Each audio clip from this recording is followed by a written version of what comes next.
es un programa de filosofía por televisión. Ustedes se preguntaron por qué estamos aquí. Yo existo porque pienso. El hombre piensa. Es el lugar en el cual todos los saberes son pensados. Descartes es un héroe del pensamiento. Es difícil enfrentar las grandes Es cuestiones. un libro de Jean-Paul Sartre, Crítica de la razón de Hegel. Esta es la historia de la filosofía de Hegel. Eterno. La filosofía es la totalidad de lo real, porque piensa. La totalidad de lo real. Hegel, dialéctica del amo y el esclavo. ¿Qué es lo que el hombre desea? ¿Quién crea la cultura? ¿Cómo se desarrolla la dialéctica histórica en el pensamiento de Hegel? Del idealismo al materialismo. ¿Cómo pensar a los nuevos sujetos históricos?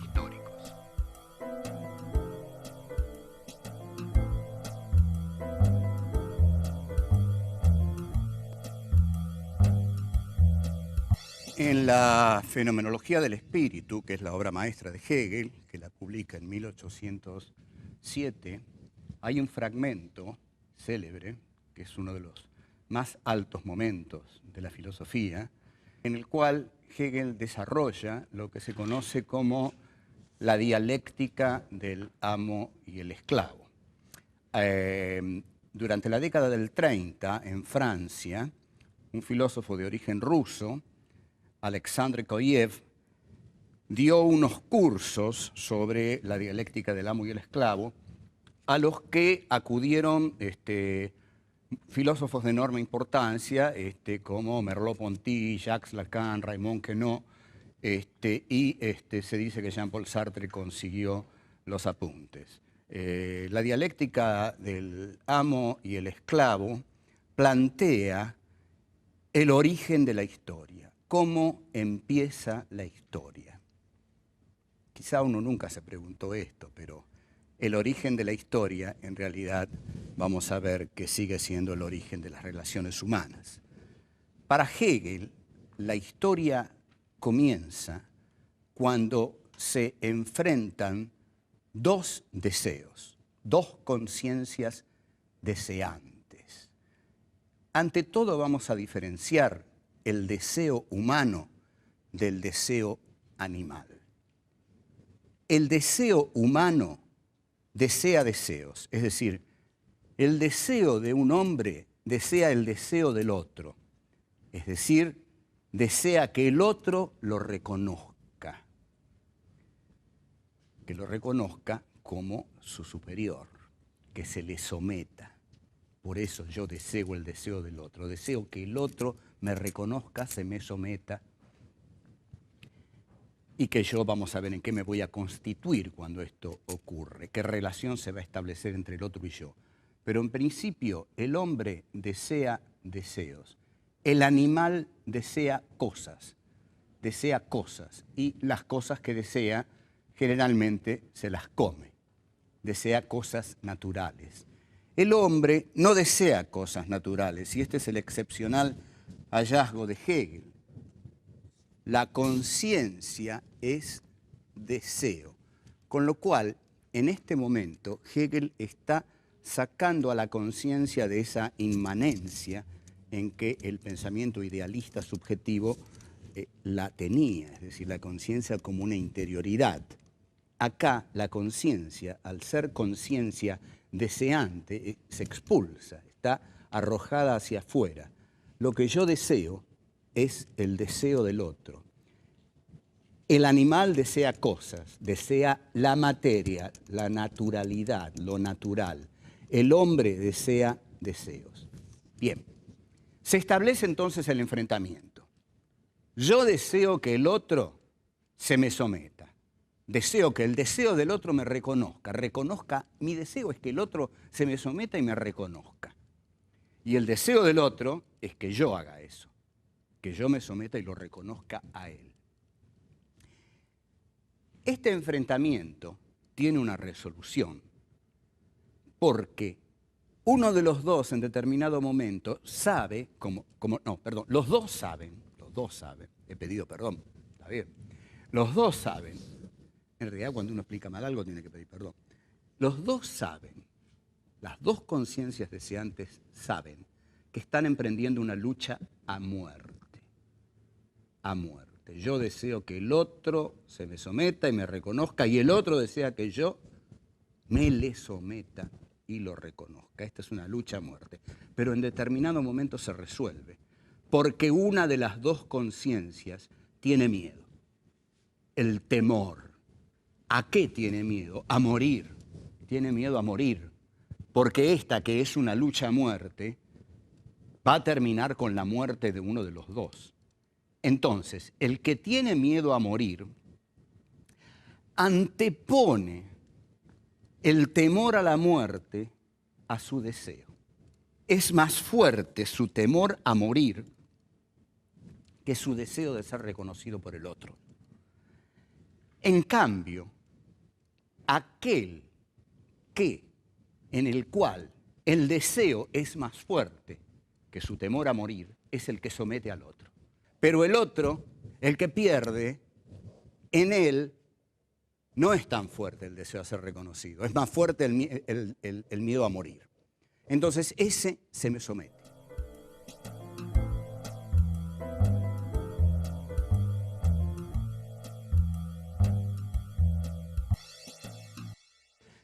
Tenemos una figura que domina, porque en esa figura su deseo de ser reconocido es más potente, como dijimos, que su miedo a morir, y esa figura es la que termina erigida en la triunfadora del enfrentamiento. Esa figura es el amo.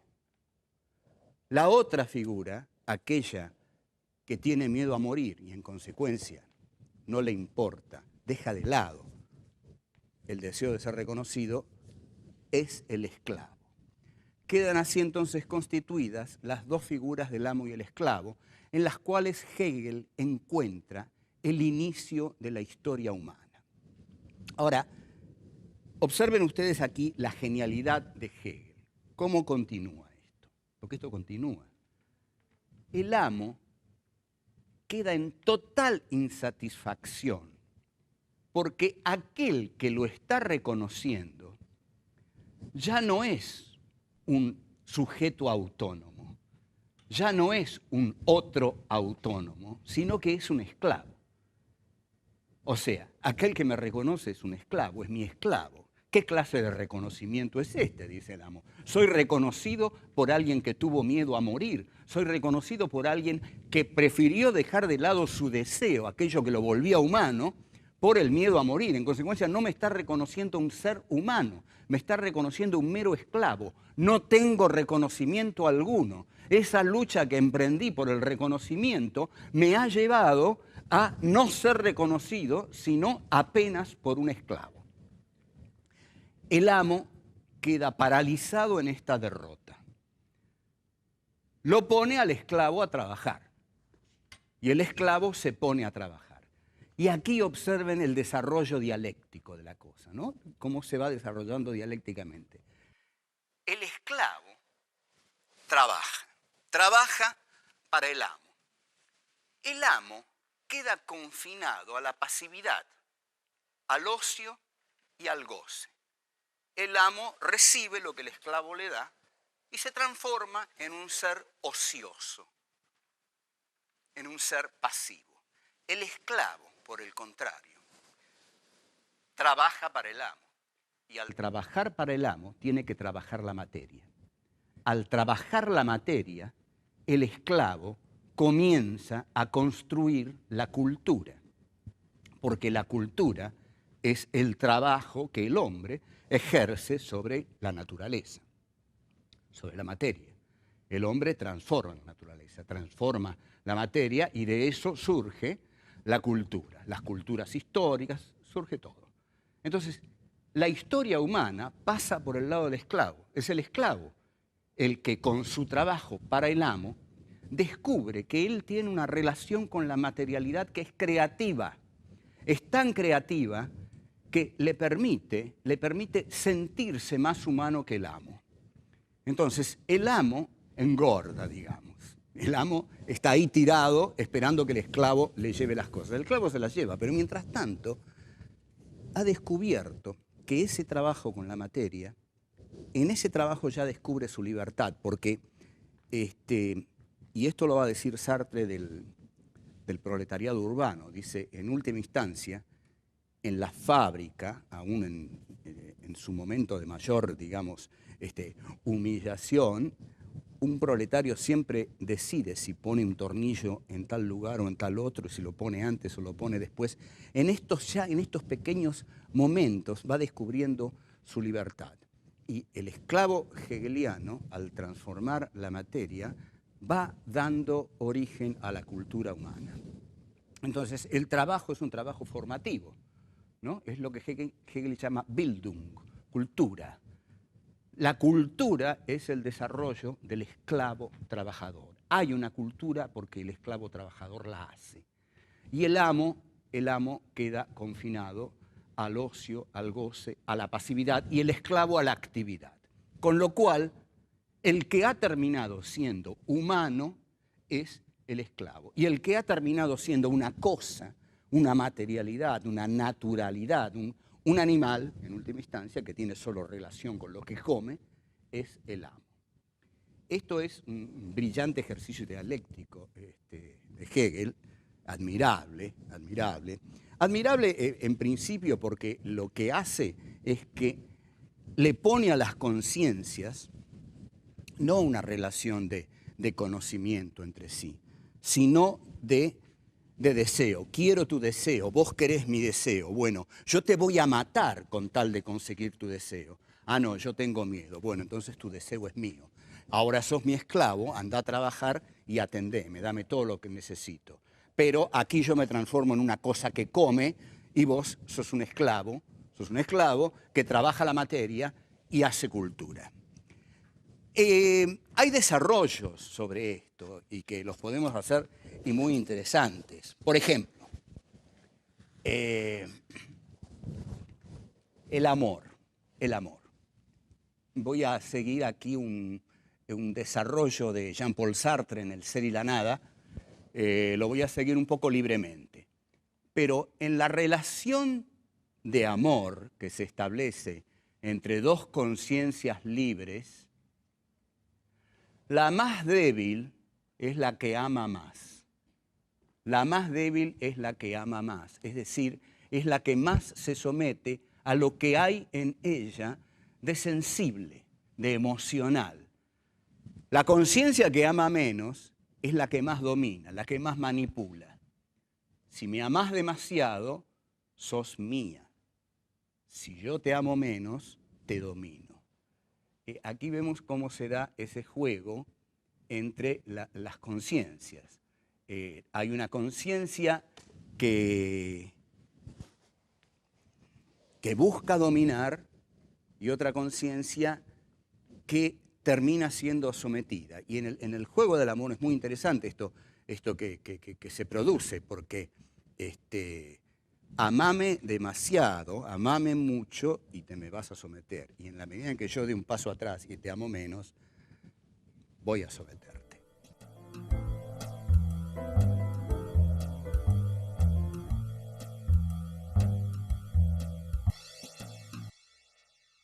Si hablamos de una dialéctica del amo y el esclavo, es evidente que estamos hablando de la dialéctica. O sea, ¿cómo funciona aquí la dialéctica? En el primer momento, nosotros tenemos dos conciencias enfrentadas. Este es el origen de la historia humana. En tanto origen, este origen es lo que Hegel va a decir, es abstracto, todavía no hay contenido aquí porque no ha sucedido nada. En realidad tenemos dos conciencias que están enfrentadas y todavía no ocurrió nada más que este enfrentamiento. O sea que es un primer momento de la dialéctica que tiene que desarrollarse. El segundo momento de la dialéctica es el de la negación. Es decir, cuando una de las conciencias logra que la otra se le someta. Es decir, una de las conciencias niega a la otra y la otra se le somete. El tercer momento de la dialéctica es la negación de la negación. ¿Por qué? porque la conciencia que había sido negada niega a la negadora. Lo voy a explicar más claramente, aunque estaba claro, pero vamos a poner los personajes. Primer momento de la dialéctica, hay dos conciencias enfrentadas. Primera negación de la dialéctica, una conciencia niega a la otra y esa conciencia se le somete. Ahí tenemos un amo y un esclavo. La negación de la negación es la que el esclavo ejerce sobre el amo, porque en verdad el esclavo niega al amo al superarlo creando la cultura. ¿Qué es lo que ha salido? Un tercer momento que es la historia humana, la cultura humana, eso que el esclavo hace, y en esa cultura humana está integrada toda la dialéctica. El amo, el esclavo trabajador, el amo ocioso, forman parte de una nueva figura histórica. Entonces, nosotros tendríamos que la dialéctica de Hegel tiene, según habitualmente, vulgarmente se conoce, pero tiene tres momentos. El primer momento es el de la afirmación, el segundo momento es el de la negación y el tercero es el de la negación de la negación. O sea, tenemos una afirmación y luego hay una negación de esa primera afirmación y luego hay una negación de la negación y se llega a un tercer momento en el cual se concilian los contrarios. Los antagónicos están conciliados en una síntesis que los contiene en tanto antagónicos, pero es una síntesis superadora de las contradicciones anteriores. La historia para Hegel va a funcionar así. Es el desarrollo de formas que van surgiendo, que se van negando y que una nueva negación niega a la anterior y establece una síntesis superior, que es un nuevo momento que a su vez se va a negar y va a dar origen a otro desarrollo y a otro desarrollo, y así de totalización en totalización se desarrolla la dialéctica histórica. Ahora bien, esta figura del amo y el esclavo ha sido tan rica que no solo dio, por supuesto, origen al ejemplo cuasi sartreano que yo di de la relación de amor, sino que fue tomada por algunos talentosos cineastas. Si ustedes ven la película de Joseph Losey, el director inglés, El sirviente, una película con Dick Bogart y Sarah Miles, van a ver que ahí el sirviente, que empieza como sirviente, va progresivamente sometiendo al amo hasta que él logra reemplazarlo. Donde deliberadamente está muy mostrado el esquema del amo y el esclavo es en una película de los años 60 que se llamó La Gran Comilona, una película del director Marco Ferreri con un elenco de actores europeos como Michel Piccoli, Marcello Mastroianni, Ugo Tognazzi y Philippe Noiret. La película narra lo siguiente: 4 personajes de la alta burguesía se encierran en una fastuosa mansión y deciden comer hasta morir. Entonces, la idea de Marco Ferreri, una idea contestataria típica de la década del 60, es la siguiente. Los esclavos llevan la comida, porque se ve a los proveedores que llevan la comida, y la burguesía come. Y la burguesía va a comer tanto que va a morir. O sea, la burguesía en última instancia se acabaría por implosión de la burguesía. En la película, efectivamente, comen de modo desmesurado, van muriendo de a uno en uno, y Marco Ferreri lo que está diciendo es: los amos van a morir comiendo, intoxicados con su propia comida. Lo que nosotros a lo largo de los años hemos visto es que la burguesía sigue comiendo y no muere, sino que por el contrario son los pobres los que mueren porque no comen. Es decir, el mensaje utópico de Marco Ferreri se ha invertido en esta realidad que nosotros estamos presenciando en este momento histórico al que podríamos llamar posmilenio o de polaridad nuclear apocalíptica, si ustedes quieren darle una calificación optimista a este momento histórico. Y lo que vemos en este momento es que no se dio el esquema de Marco Ferreri, es decir, que la burguesía iba a comer hasta reventar. Por el contrario, la burguesía sigue comiendo. El proletariado no enterró a la burguesía, como Marx lo había pronosticado, sino que es la burguesía la que está enterrando al proletariado, y que la burguesía sigue comiendo y no muere, y el proletariado, o los pobres, los excluidos, los escupitados del sistema, mueren porque no comen.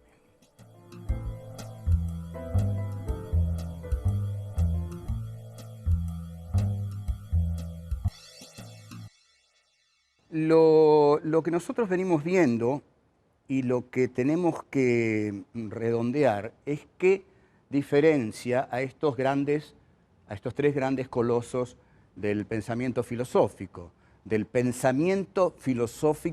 idealismo filosófico, es decir, de esa rama de la filosofía que parte de un sujeto situado, centrado para conocer la realidad.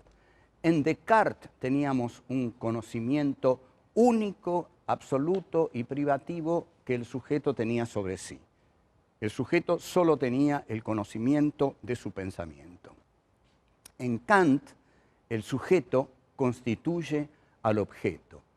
Es el mundo de la experiencia posible. En Kant es el sujeto trascendental el que le da forma al objeto de conocimiento, y ese es el mundo de la experiencia posible. Solo hay objetos para un sujeto, y aquello que la razón no puede conocer es el noúmeno, el mundo de la cosa en sí, que es incognoscible para la razón.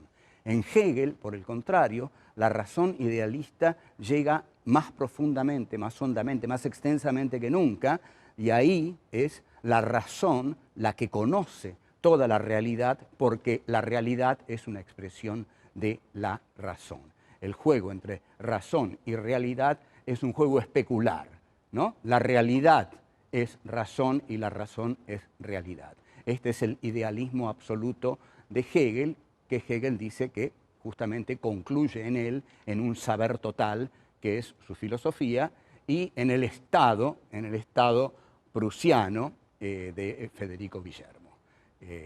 Bueno, estas serían las características de los tres grandes filósofos del idealismo europeo, Descartes, Kant y Hegel, y nuestro próximo paso, entonces, es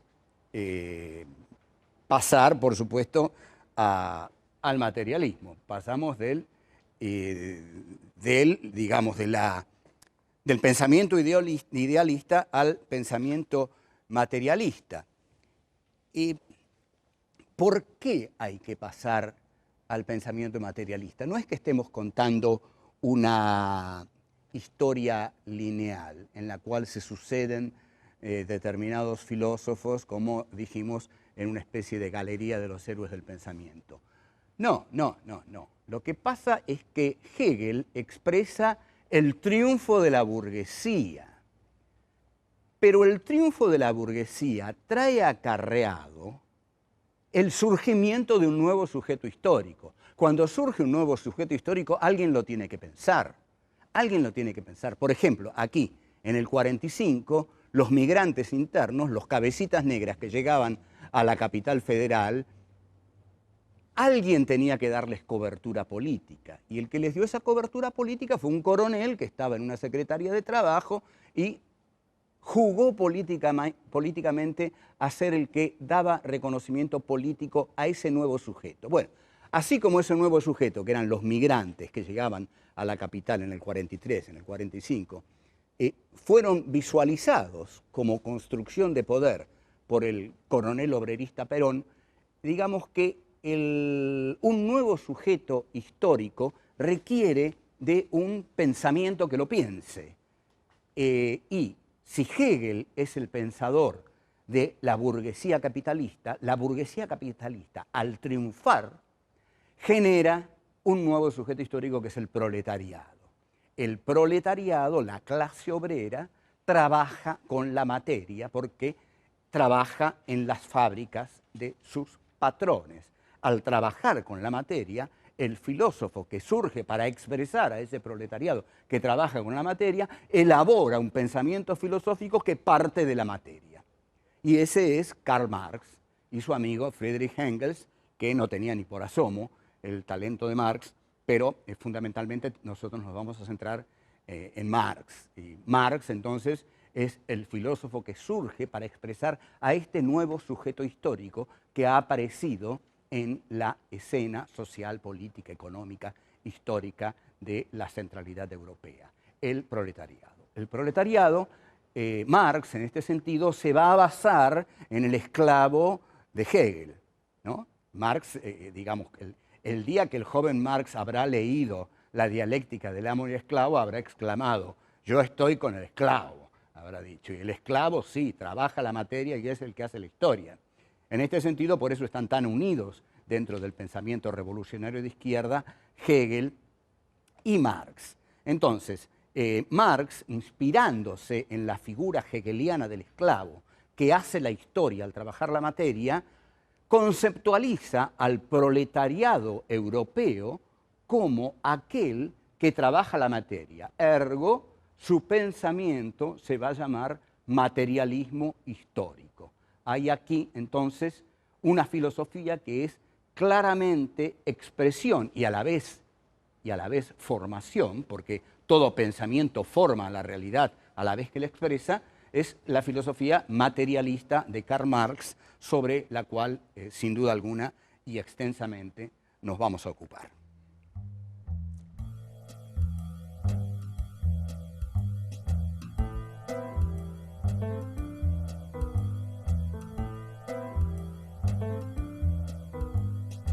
El que tiene miedo a morir antepone el temor a la muerte a su deseo.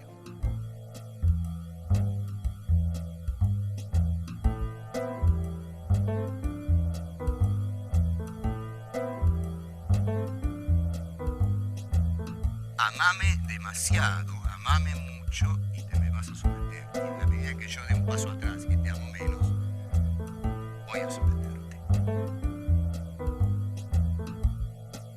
La burguesía sigue comiendo y no muere, y el proletariado, o los pobres, los excluidos, los escupitados del sistema, mueren porque